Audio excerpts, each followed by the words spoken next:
Hello everyone, আপনারা সবাই কেমন আছেন? আশা করছি খুব ভালো আছেন। আমি তো খুব ভালো আছি।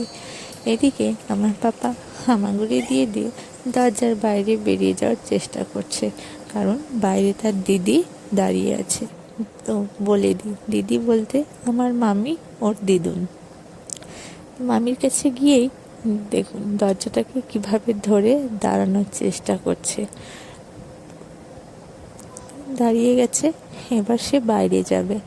বাইরে কলিং বেল টিপতে হবে, মানে কে এসেছে সেটাতেও খুব খুশি হয়।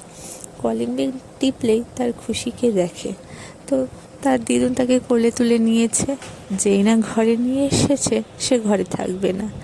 এবার ঘরে নিয়ে আসাতে দরজায় চিটকানি ধরে সে খেলা করছে, আর সে যে ব্যথা পেয়ে যাবে তার কোনো হুঁশই নেই।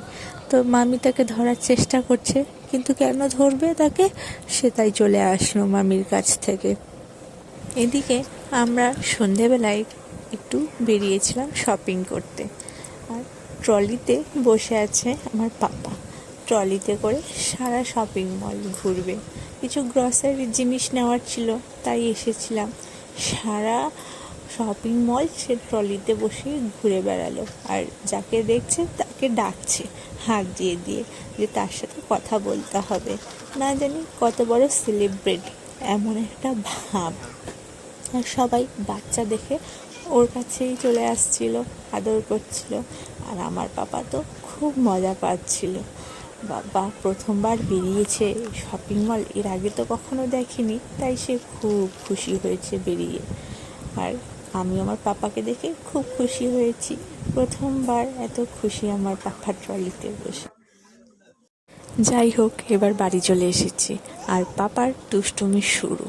কে দেখে ওর দুষ্টুমি? ও দেখছে একটা বেড়াল আমাদের বালতি থেকে জল খাচ্ছিল। ওই দেখুন, সেটাই আমার পাপা মনোযোগ দিয়ে দেখছে।